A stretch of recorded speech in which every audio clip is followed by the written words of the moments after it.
because we live in an age of unreality. We live in the age that Paul the Apostle spoke about, when men will believe in delusions and falsehoods. And indeed, nowadays, if you don't believe in the delusions and falsehoods, then the mainstream political and media elites will tell you that there's something wrong with you, when it's really they who think they're moths.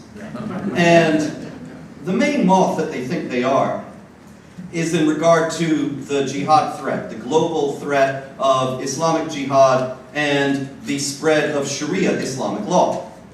The President of the United States and the Secretary of State and the Prime Minister of Great Britain and the President of France and the Chancellor of Germany, certainly, and pretty much, and the Pope, every leader in the Western world will tell you Islam is wonderful. Islam is peace. Islam is tolerance. Islam has made a positive contribution to the United States since its founding.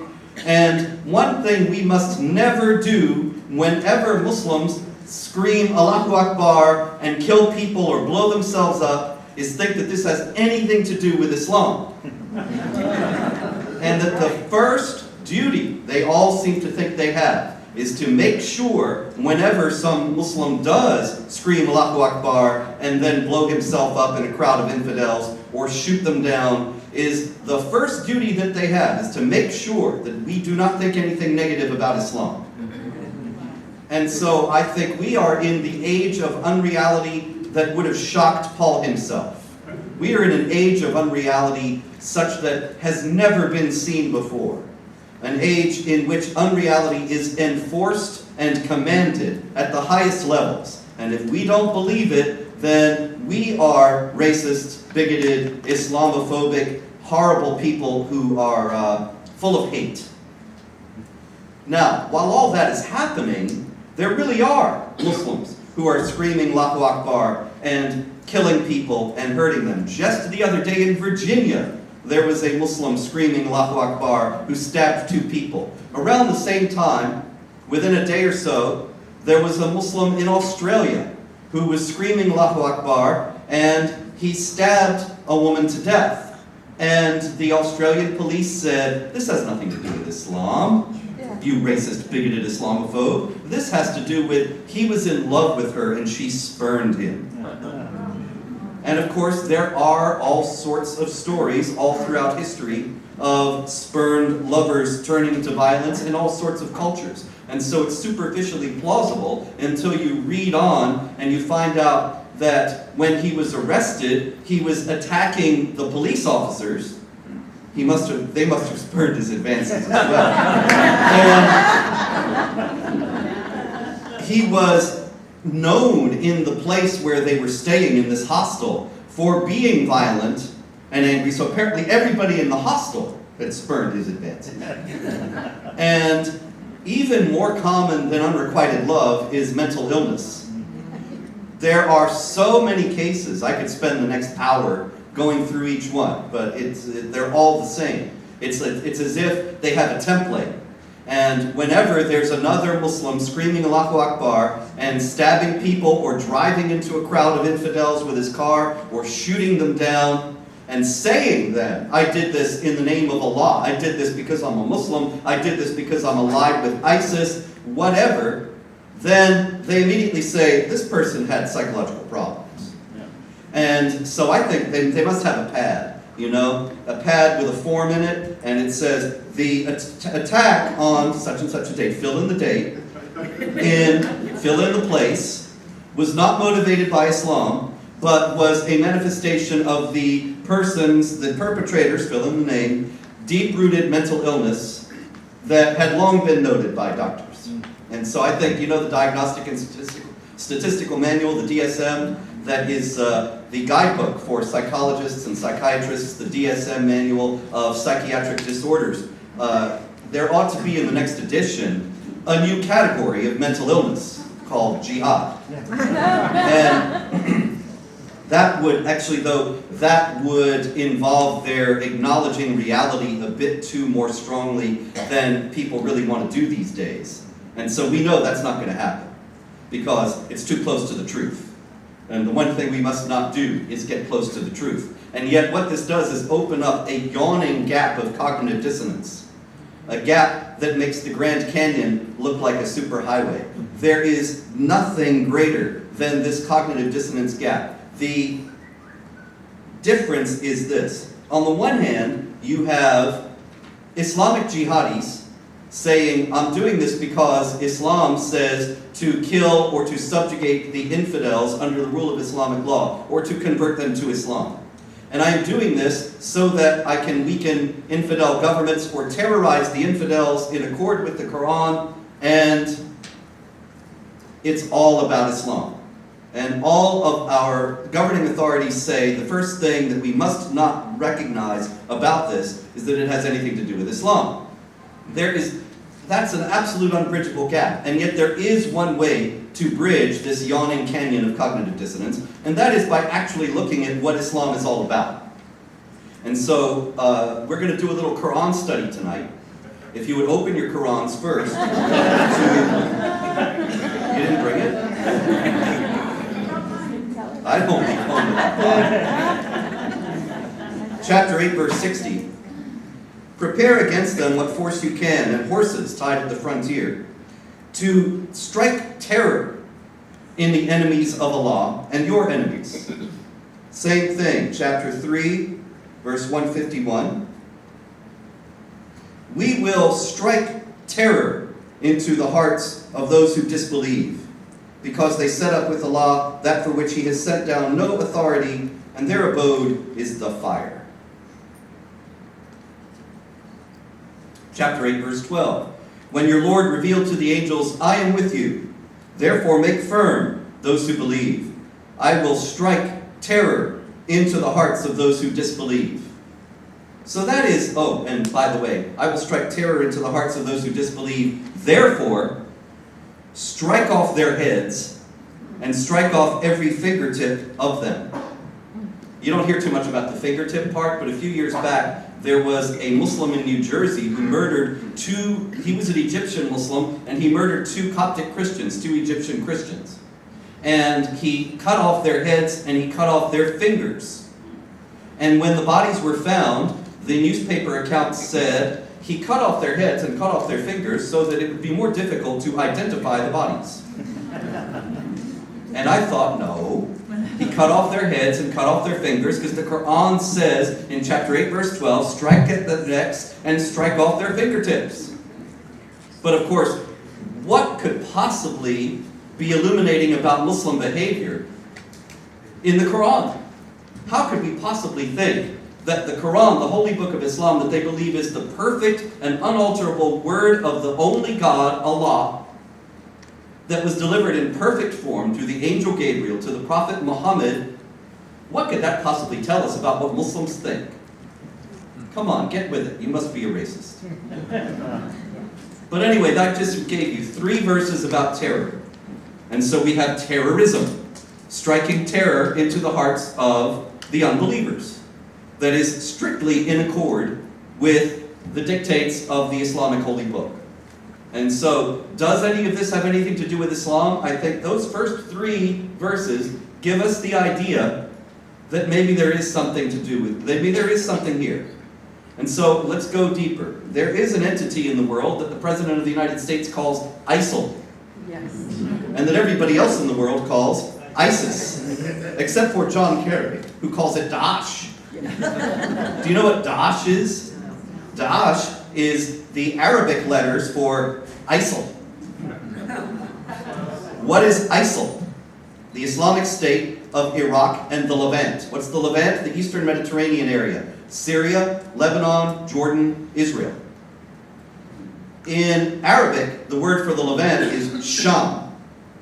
So you get ISIS, ISIS, or ISIL, ISIL. On June 29, 2014, that group that called itself that changed its name. But they changed its name to the Islamic State. Instead of the Islamic State of here and there, they're just the Islamic State now because they consider themselves to be the caliphate. the sole legitimate government under Sunni Islamic theology for Muslims worldwide, the only government to which Muslims owe allegiance. And that's what they're claiming to be. And the global government, not only for Muslims, but for non-Muslims as well. Of course, the president and John Kerry and all the rest of them cannot call it the Islamic State, because that would mean that they would have to utter the word Islamic in connection with something Islamic. And they will never do that. And so they call it by its initials. And then if you were to ask them, what do those initials stand for, Mr. President? You know, no reporters ever ask him that. Hey, what does that ISIL stand for? Barack? He would go running into the back because he would have to say the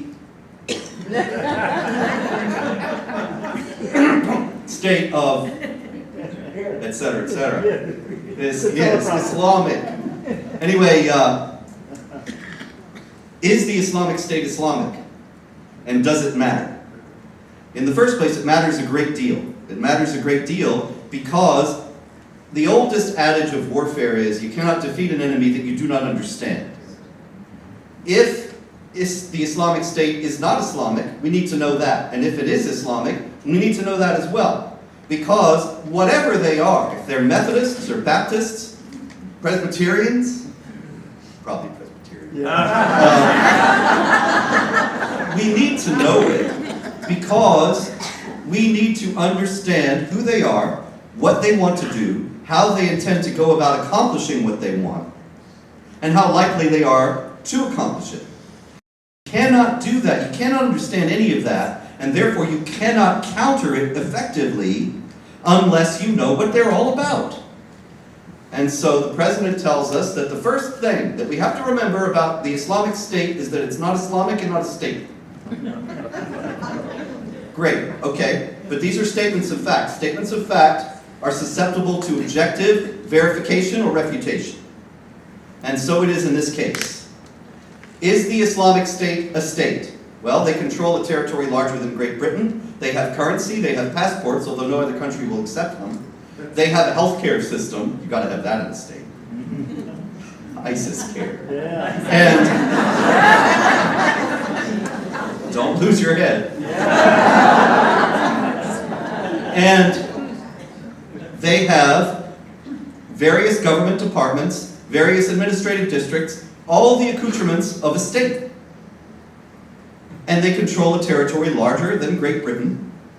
They also have subsidiary territories that are based on, in other countries, controlled by groups that have accepted their claim to be the caliphate, notably Libya, Nigeria, the Philippines, Indonesia, Yemen, and elsewhere. They're a state. They're a rather large state, in fact. Now, are they Islamic? We must understand this question, as I explained, or we ain't going to be able to defeat this group. So what do? One of the main things they do, of course, is behead. And they lovingly film the beheadings, and they show the beheadings on the internet, and the world is horrified and says, that was a big mistake. See, now they're going to start losing followers because people are going to be repulsed by that, and they're not going to want to be associated with such a group. And I have seen the learned mainstream counter-terror analysts who know that ISIS has nothing to do with Islam say exactly that. ISIS is making a big mistake. Filming these beheadings and showing them, even Muslims are going to be repulsed by this. And they're going to start losing right about now. And it never happens. And why doesn't it ever happen? Well, let's go to the Quran again. Chapter 47, verse 4. You remember that verse, probably from devotions. So when you meet in battle those who disbelieve, then strike the necks. When you meet those who disbelieve, strike the necks. I read out in battle, but that's actually not in the Arabic. It just says, when you meet those who disbelieve, strike the necks. How do you strike the necks? Well, that's kind of like beheading. And so the effect of that is that when Muslims who read this book and take it seriously and think it's the perfect word of Allah see those beheading videos, they don't say, oh, how repulsive, I will not join this group, and besides, John Kerry says they're not Islamic. They say, hey, finally somebody's doing what's in the Quran. Sign me up. And that's why they've had 30,000 young Muslims join them from 100 different countries around the world. And there's more. I ask your apologies in advance for the R-rated portion of our program, but it is coming up. So what we have in the other thing that repulses people and horrifies people is that ISIS has seized many, kidnapped many Yazidi and Christian women and made them into sex slaves. You've heard about this, no? And people think that's utterly barbaric. How could anybody think that that has anything to do with one of the world's great religions, one of the three great Abrahamic faiths? How could that possibly be? Well, let's go to the book. Chapter 4, verse 3. Marry such women as seem good to you, 2 or 3 or 4. Well, that's reasonable. And I don't really think it is. And if you fear that you will not do justice, then marry only one, or what your right hands possess.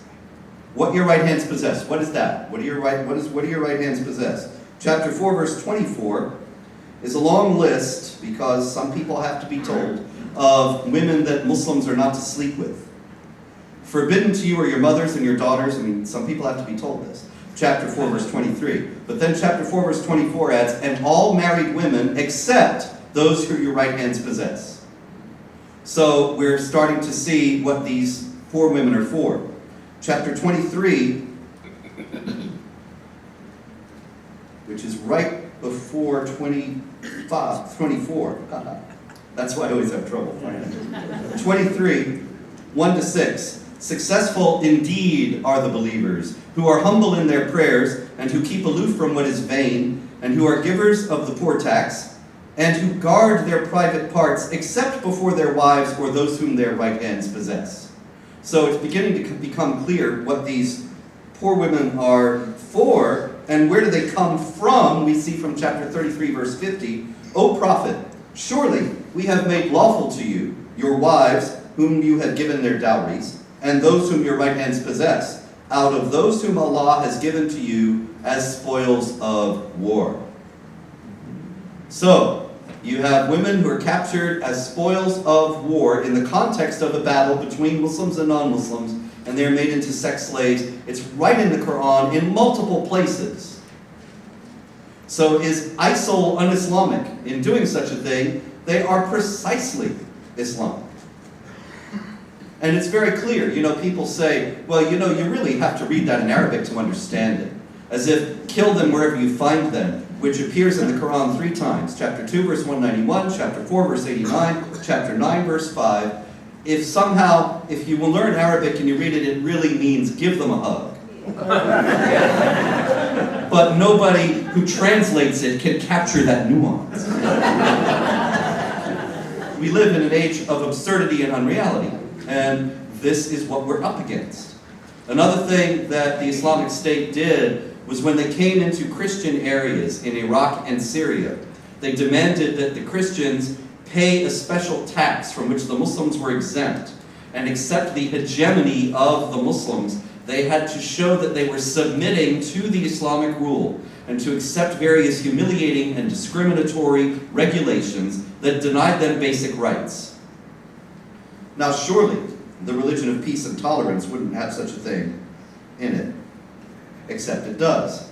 Chapter 9, verse 29, fight those who do not believe in Allah or the last day, and do not forbid what Allah and His Messenger have forbidden, and do not follow the religion of truth, even if they are of the people of the book, which is the Quran's name for primarily Jews and Christians. There are other groups that are people of the book. Any Zoroastrians here tonight? And even if they are of the people of the book, you have to fight them until they pay the jizya, which is tax, with willing submission and feel themselves subdued. And so if they are willingly submitting and feeling themselves subdued under Islamic law, that takes shape in that they cannot build new churches or repair old ones. They have to pay the tax. They have to get off the sidewalk if a Muslim is coming and always defer. They cannot hold authority over Muslims. So that Christians in Pakistan, I often see it in news stories, that Muslims call them sweepers or street sweepers. because they only can hold the most menial jobs in society that do not involve having authority over anyone, because to have authority over a Muslim is not allowed for a non-Muslim under Islamic law. And so when the Islamic State demanded the tax from the Christians or their conversion to Islam, they were acting strictly in accord with this principle. And it's all in the Quran. Now, one major reason why this matters is because if this is all just something that the Islamic State cooked up in their extremism, then we can figure that the Obama administration's brilliant program called Countering Violent Extremism will take care of it. And they'll get those extremists. And if you extremely love peanut butter, watch out, because you're on their list as well. Any extreme is to be avoided. This is really Socrates and Aristotle in charge, because we avoid all extremes and are completely moderate in every way. But in reality, countering violent extremism is just a way to dodge dealing with the jihad threat and to pretend that there's an equivalent threat among faithful and observant Christians and Jews and others. But if we acknowledge that these things are indeed Islamic and that they have to do with Islam, well then, see, the Obama administration is in a lot of hot water, because they're bringing in hundreds of thousands of Muslims every year, and 1 million since he's been president, maybe I think more than that actually. And it could happen that the Muslims he's bringing in may think that they need to do these things as well. And then people might start to wake up, and this is why the age of unreality is upon us. People might start to wake up and say, wait a minute, why are you bringing in people among whom there is an unknown and unknowable number of Muslims who believe that it is their responsibility before God to kill us and or subjugate us under their hegemony and deny us basic rights, and to institutionalize their law and impose their law here, which mandates discrimination against women, discrimination against non-Muslims, denies the freedom of speech, denies the freedom of conscience, so that if a Muslim decides he wants to leave Islam, that's it, death.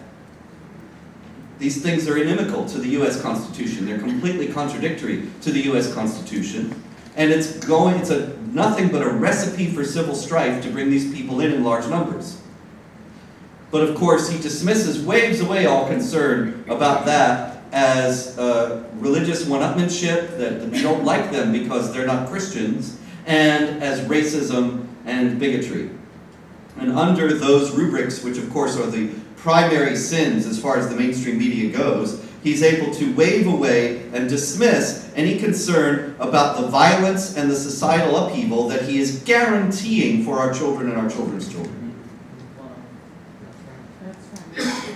And it is nothing short of criminal. If we had any decent kind of opposition party, he would already have been brought up on charges. But he knew, of course, when he first became president of the United States, that he had carte blanche and he could do whatever he wanted, because there was no possible way that the United States of America was going to impeach the first black president, and that the Republican Party was not going to dare try, because it would make them look racist. Thank you, yes.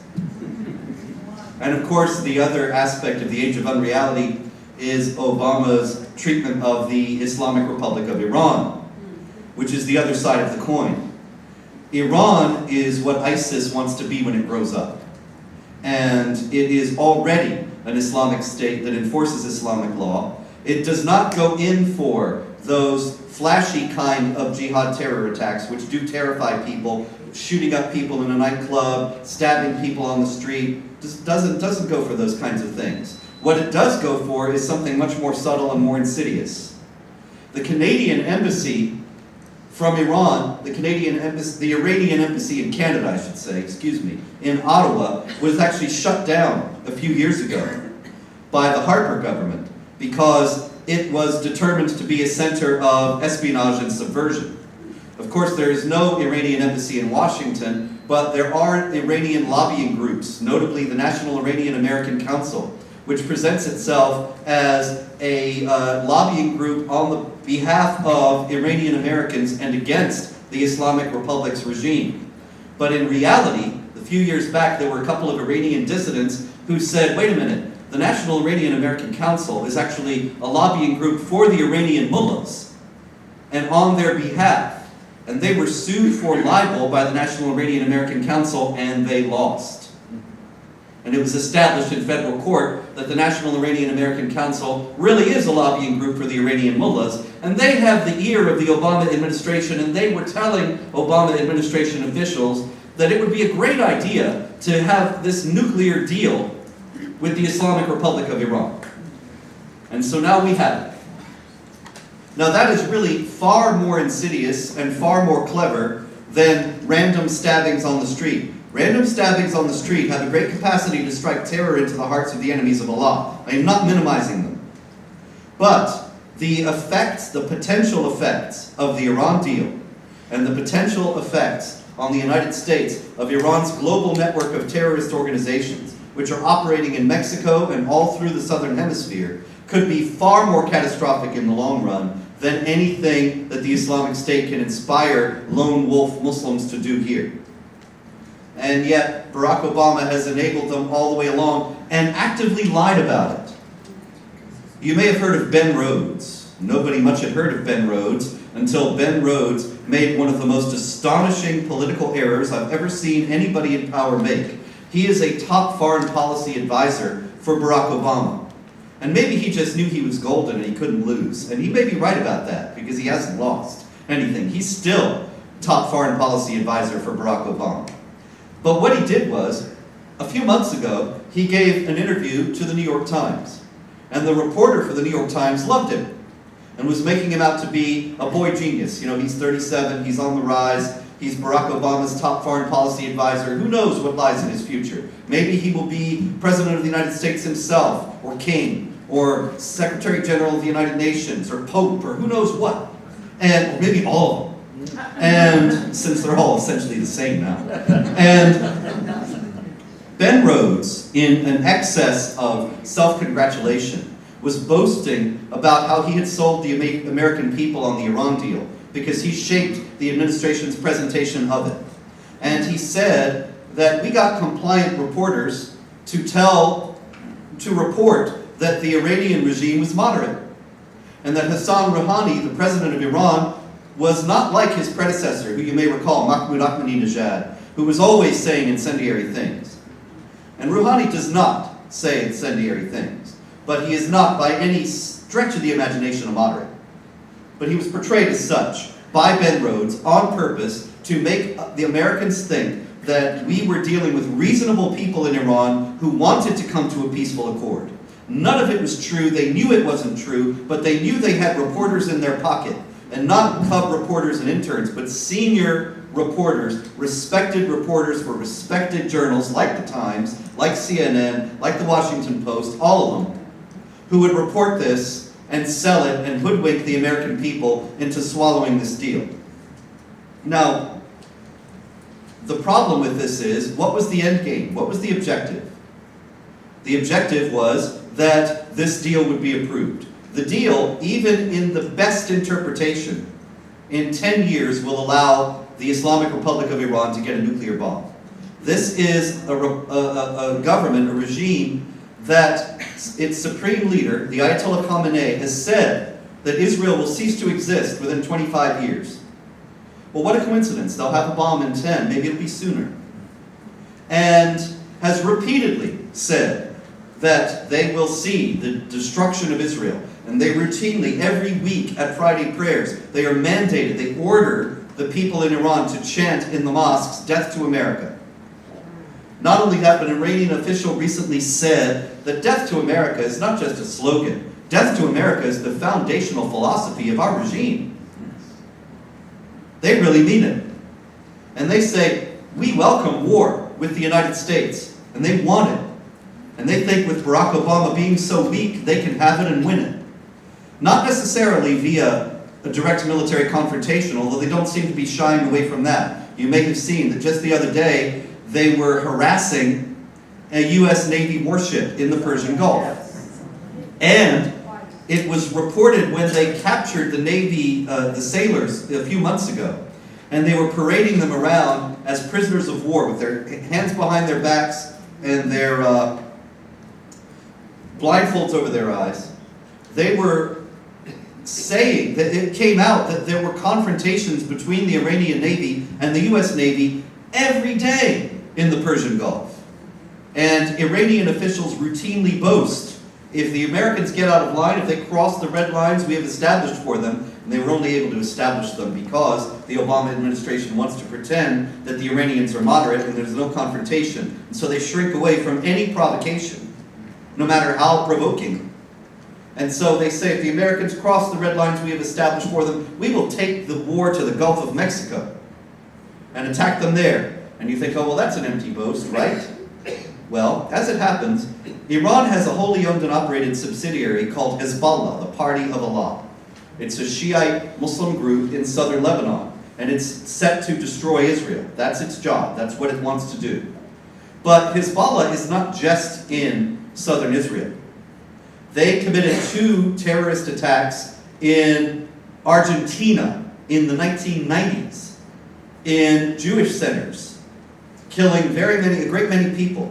They were behind the bombing of the US military barracks that killed 200-some people in 1983 in Lebanon.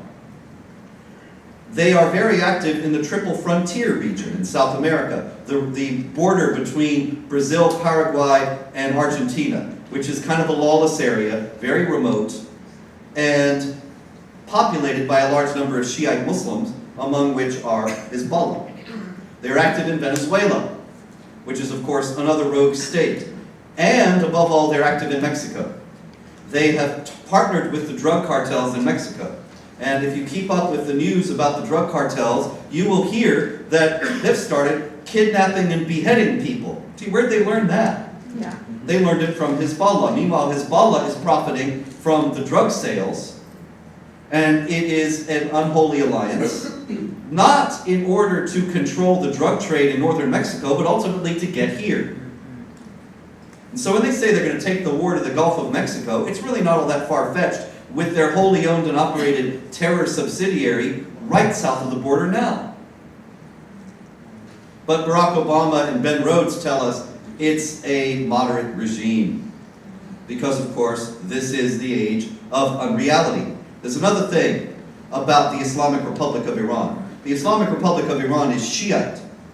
Shiite Muslims are only 10 to 15% of all the Muslims worldwide. The other big group, the 85 to 90%, are Sunnis. Sunnis hate Shia and vice versa. And in Islam, because it's not a religion of peace, if you are a heretic, somebody with the wrong kind of beliefs, then you're under a death penalty. So Sunnis, because there's so many more of them, have killed and persecuted and harassed Shia throughout Islamic history. Now, there is a very helpful verse in the Quran that applies to unbelievers, but it also applies to heretical Muslims, or Muslims considered heretical, and that is chapter 3, verse 28. Let not the believers take the unbelievers for friends rather than believers. Okay? If you're a believer, you only make friends with believers, not with the other guys. Let not the believers take the unbelievers for friends rather than believers. Whoever does this has nothing to do with Allah, which is pretty serious, unless you're doing it to guard yourselves against them. So you can pretend to be the friend of the unbelievers if you are protecting yourself against them thereby. Now, the classic commentaries on the Quran by Muslim scholars that Muslims consult when they want to know what the Quran is talking about, they will tell you, they quote, as a matter of fact, Ibn Kathir, one of the foremost commentators on the Quran, whose works are still read today, he quotes one of Muhammad's companions. Muhammad's closest disciples are called companions. And one of the companions of Muhammad, Abu ad-Darda, said, this means we smile in the faces of some people, but behind their backs we curse them. And we smile in their faces to pretend to be their friends so that they won't kill us. But behind their backs we curse them. Sayyid Abu Allah Maududi, who was a Pakistani politician, he died in 1979. He founded a major political party in Pakistan that still exists, Jamaat-e-Islami.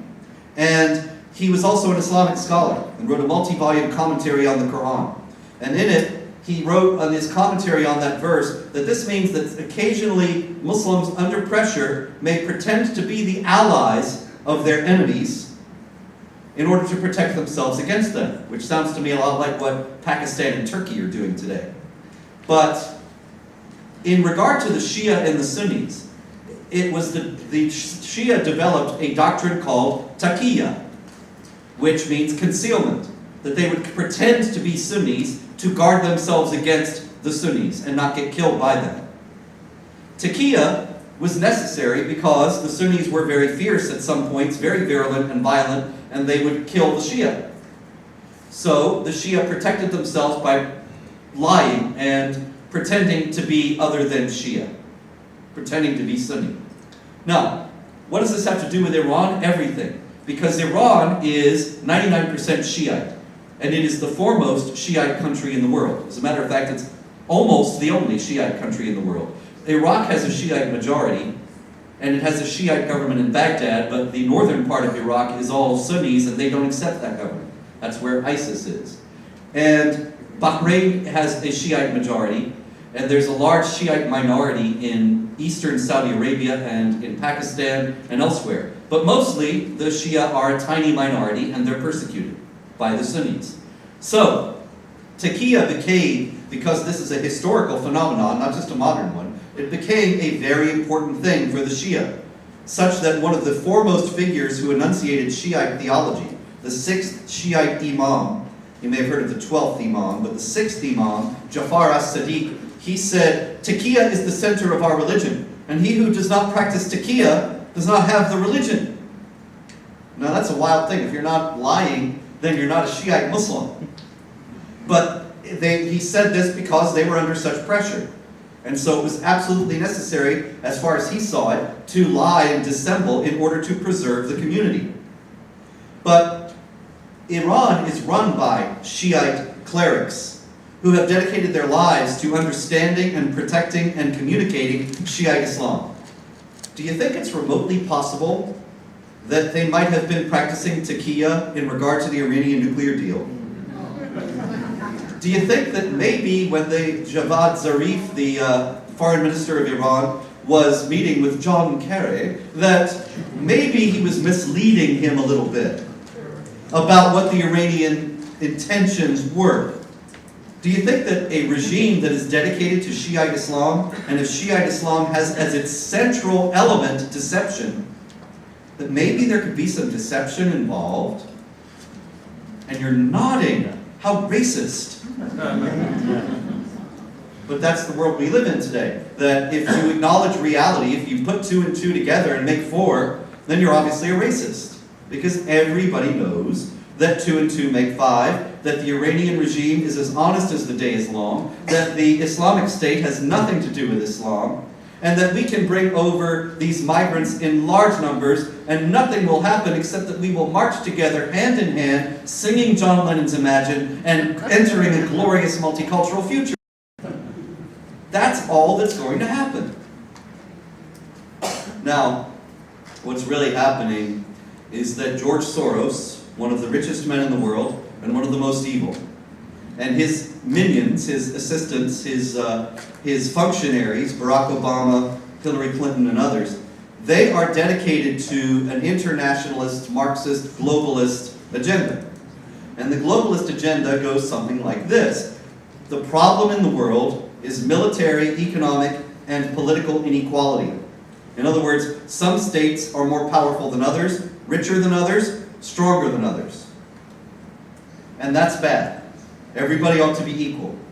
Now, in reality, there is no necessary reason why political, military, and economic imbalances would cause strife. There was a thing in history called the Pax Romana, the Roman peace, when the Roman Empire had absolute hegemony over most of Europe, much of North Africa, and the great deal of the Middle East. And there was peace, there wasn't conflict, because the Roman Empire had so much more power, military, politically, and economically, than any other state in the region. There was not more trouble, there was less. Now, I am not advocating the return of the Roman Empire, although it might not be a bad idea. And actually, the Roman Empire is upon us. It's called the European Union, and it's very, very bad in its current iteration. But the equation between military, political, and economic imbalance and warfare is not necessarily so, but it's taken for granted as a dogma on the left. It's unquestionable. And so Barack Obama was seen during the 2008 campaign avidly reading a book by Fareed Zakaria, you know, on CNN, the guy who was brought up for plagiarism, and nothing happened, of course, because he's on the left, so it's okay. And he wrote a book, or somebody wrote a book that he copied, called The Post-American World. And The Post-American World, Barack Obama was reading this book. He was deeply interested in it, and you could see when he was on the campaign trail, going from car to airplane or airplane to car, and he has his finger in the book on his place, and he's really absorbed in this book. And that book says that the problem in the world is that we have one superpower that has political, military, and economic strength greater than that of the rest of the world. So it has to be leveled. And if America were drastically weakened militarily, politically, and economically, everything would be wonderful and there would be peace. Now, don't you think that sounds like the Obama program for the last 7 years? And not only that, but the migrants are all part of this too. Because the idea is to make every place in America pretty much like every other place in the world, not just in America. And so, if much of the world is poor, dirty, squalid, and dangerous, then what they want to do is make every place in America poor, dirty, squalid, and dangerous. And then there will be peace. Because what will be the point of going to war? We're going to go to war and conquer that other dirty, squalid, poor, and dangerous place. Why bother? So the idea is to destroy nation states. The idea is to destroy borders. The idea is to destroy nationalism, to shame us into into being afraid to be proud of our country and wanting to defend it, and to equate being proud of our country and wanting to defend it, and proud of our culture and our civilization and our heritage and wanting to defend it, to equate that with all these terrible things, Nazism, white supremacism. I wrote an article a few years back for an essay collection, a book, and mine was about multiculturalism and why it was a bad idea.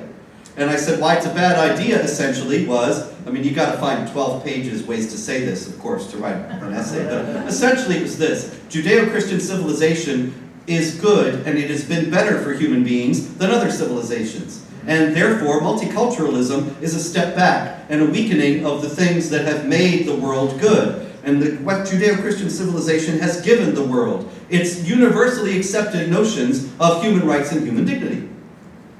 Essentially that. And so, Southern Poverty Law Center or Media Matters or one of those leftist groups, they published an article saying Robert Spencer goes full-on white supremacist. You know, you got to wonder about the honesty of people like that. I'm just not sure they're all that honest. But what they're trying to do is shame us into thinking that to defend ourselves is nativist, is hateful, is bigoted, is racist.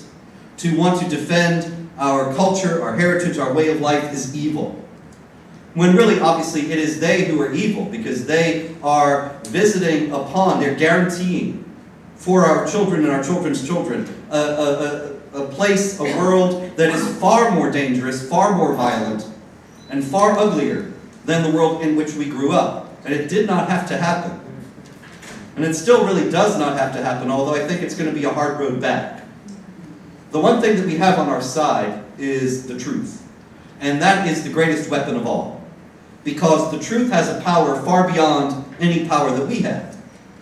Right now, it looks very bad. They control everything. They control the educational system. They control the entertainment industry, so that our young people are brought up thinking it's not cool to love America. It's not with it to support anybody but far left socialists, and that socialism is the happening thing, as if it hasn't already catastrophically failed on half the globe and killed upwards of 60 million people. But anyway, Bernie Sanders is a charming guy. He wouldn't kill 60 million people, would he? Well, Hitler loved his dogs. Anyway. The weapon of truth is more powerful than any hegemony they have.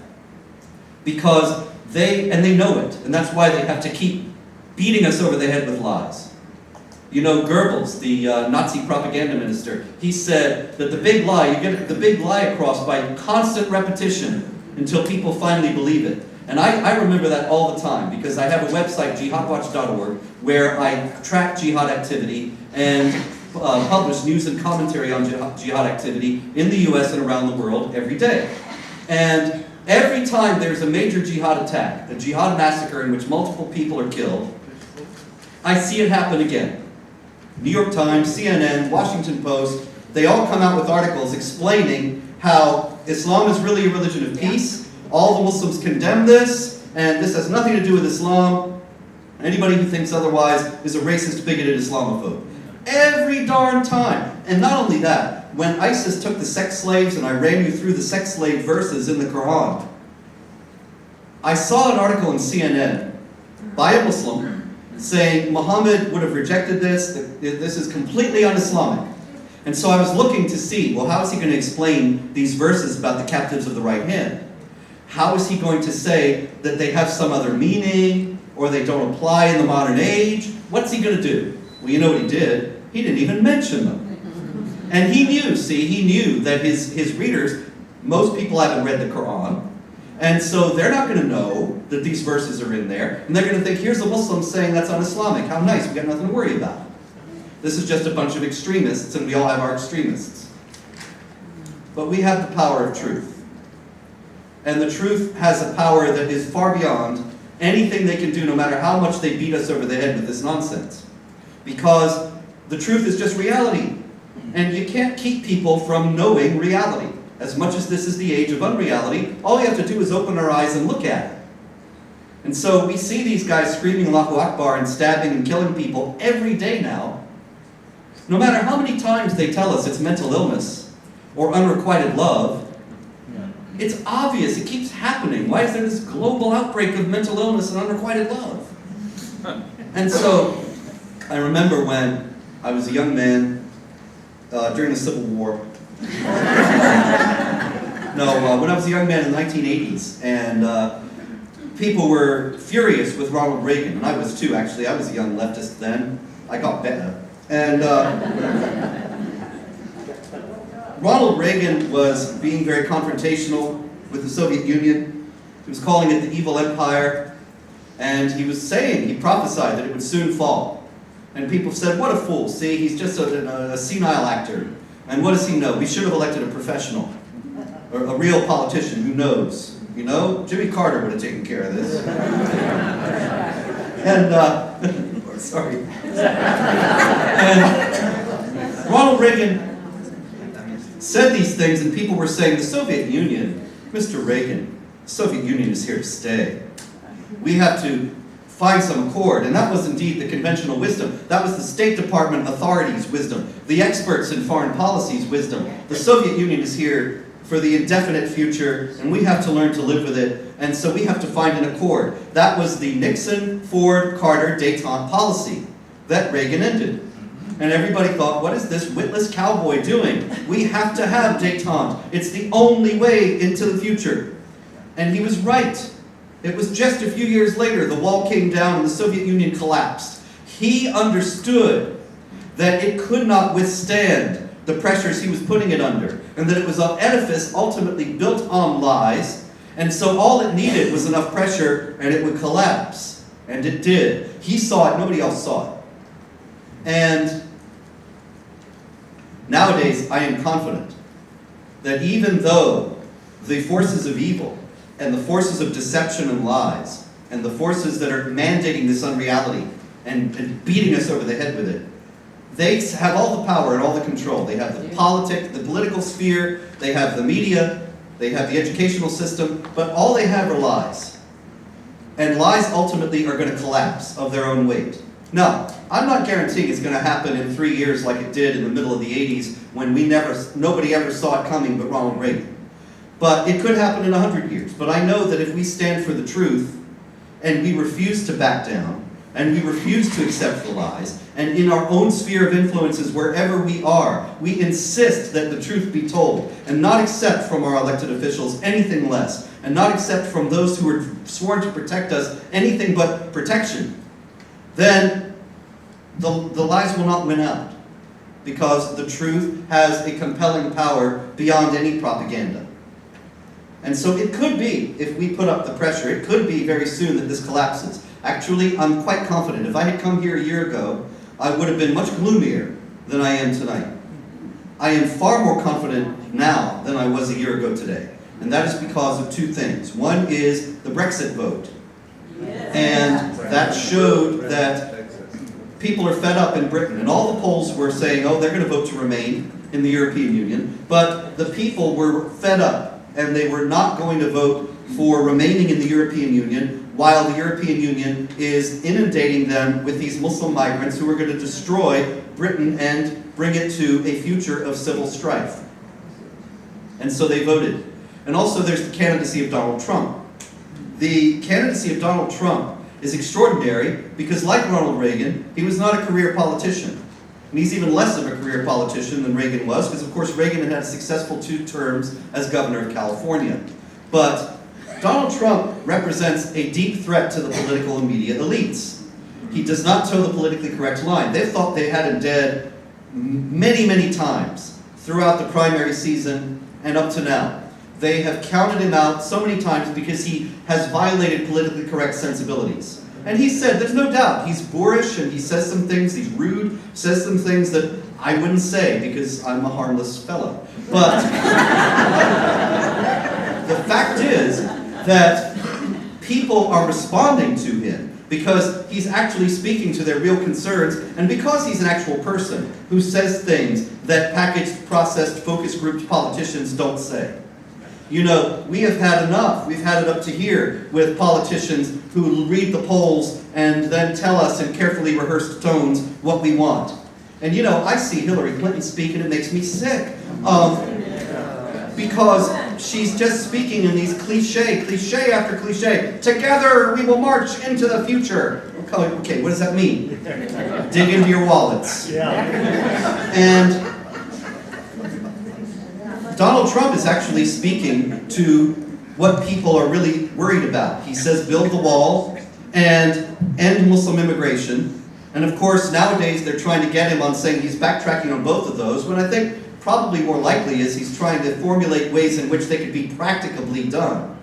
But the point is that take the wall, and, well, take both actually, the Muslim immigration thing rather. And why does he want to end Muslim immigration or put a temporary moratorium on it or whatever? Or a temporary moratorium on terror-supporting states, immigration from them, etc. Why? Because jihadis come in among the immigrants. That's obvious. We have seen that happen already. In Paris, it was 2 refugees among the shooters who killed 130 people in November 2015. In San Bernardino, one of the shooters had passed 5 separate background checks from 5 different US agencies. So, he's addressing a real problem. And he's called Hitler for it. Now, Hitler prevented the Jews from emigrating so that he could kill them.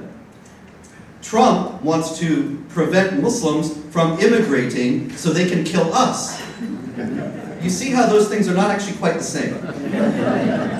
And nobody who's been calling him Hitler, nobody has come up with any alternative plan for keeping jihadis out.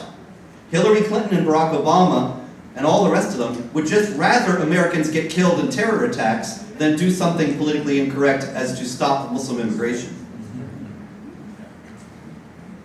But the truth is against them, and reality is against them. And so they may win this election, and they may clamp down even more. They're no friends of the freedom of speech, and so it's a good thing I'm here now, because this time next year, I could be in Hillary's jail with that Mohammed filmmaker. But they will not be able to stop the truth, and it's going to get them. It never fails. And so I encourage you to take heart, but above all, I encourage you to work, to fight for this. This is a war. It's not a shooting war, and I hope it never becomes one. But it is a war, and we are the soldiers. The U.S. Army is not going to do this for us. It's not a shooting war. We are in the war of the information battle space and have to fight for it and tell the truth, insist on the truth, stand on the truth, wherever we are, in whatever sphere that we have. and demand that we get it from the people we support for political positions. And never, ever back down or be intimidated. These people thrive on intimidation. And the great thing about people who are bullies and intimidators is that all you have to do is stand up to them and stand your ground, and then they get scared. And so, be of good heart. We can win this thing. It's going to be difficult, but we have the greatest, foremost weapon on our side. And so ultimately, we can't lose at all. Thank you very much.